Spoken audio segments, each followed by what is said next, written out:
posible un... Will the four branches of Regnum Christi agree about the existence of a common charism and mission? Bien, desde el punto de vista humano, tal vez pueda. Well, from a human point of view, maybe it is a bit complicated to get so many people to agree.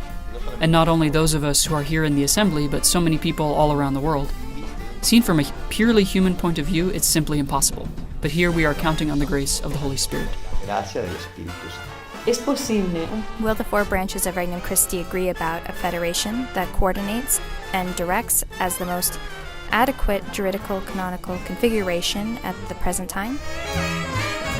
Es posible. Will the four branches of Regnum Christi agree about the participation of the lay members on every level of government with a consultative vote? Con voto consultivo? Of course. Si estamos convencidos de que hay un carisma, If we are convinced that there is a charism, then God needs not only to reveal it to us, but also to help us all to love one another, united around the charism. But very importantly, respecting the differences that each one brings to the charism, because the richness of every charism in the Church is that it isn't possessed by just one person, in this case by just one juridical entity, but by each juridical entity, and within them by each person who brings their own living of the charism in a common mission. And when you see things from the point of view of the Holy Spirit, you see it with this hope, this strength, this fire that only God can give us. Without God, this is impossible, but with God, it's not only possible, it is guaranteed because we trust in His grace. es una garantía porque estamos confiados en su gracia. Es posible. We can agree. We can agree that the Federation both coordinates and directs. I think that coordination is joining forces for a common goal, but it needs direction in many areas to be able to make decisions and say, this way. La intención que nosotros teníamos The intention we all had, all the branches, was that they could participate on every level, and that they would be consulted and participate in the discussion, depending on the type of decision, within the Federation, within Regnum Christi. de la federación dentro del Regnum Christi. ¿Es posible un punto de encuentro? Will the four branches of Regnum Christi agree about how apostolic work will be distributed? Nación de la actividad apostólica. Yo creo que sí, y además bastante fácil.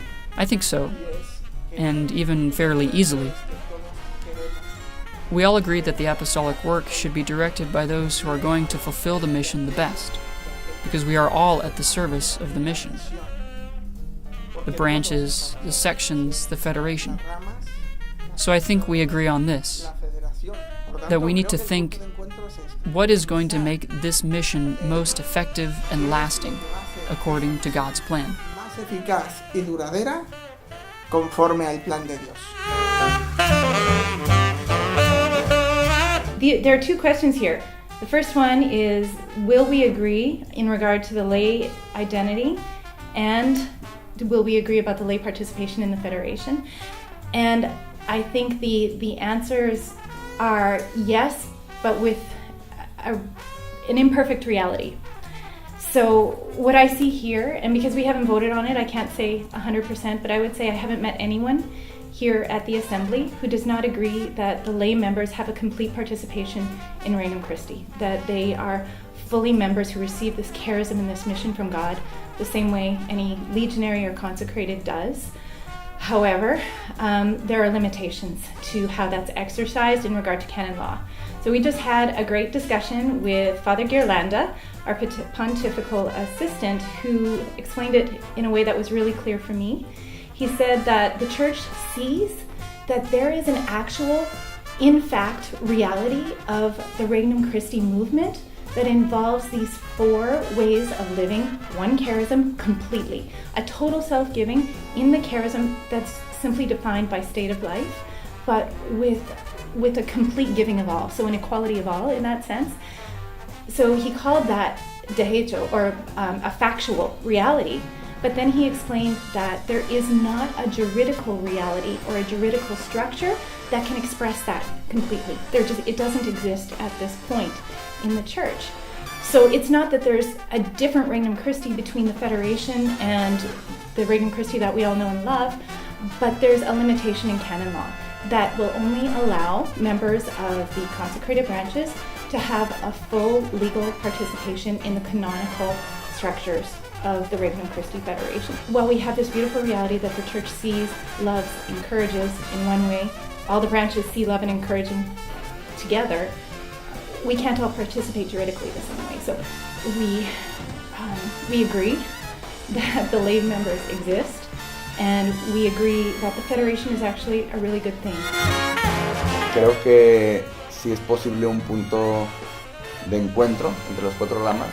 I think that the four branches can agree, and I think that collegial government is, at least for now, the best way of coordinating the mission together.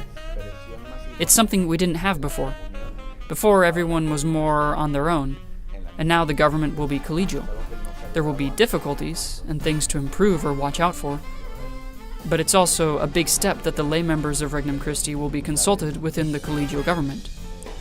It's something that's happening more in the Church, and Regnum Christi is going at the Church's pace, and it's going to help us to coordinate the mission that we have, and this in itself is going to be an exercise of unity that is going to strengthen us. Entonces, es algo que está pasando mucho en la iglesia y creo que el Regnum Christi va al paso de la iglesia en ese sentido, y eso va a ayudar muchísimo a que toda esa misión de evangelización que teníamos la podamos coordinar mejor, y va a ser eso en sí mismo un ejercicio de comunión que nos tiene que fortalecer.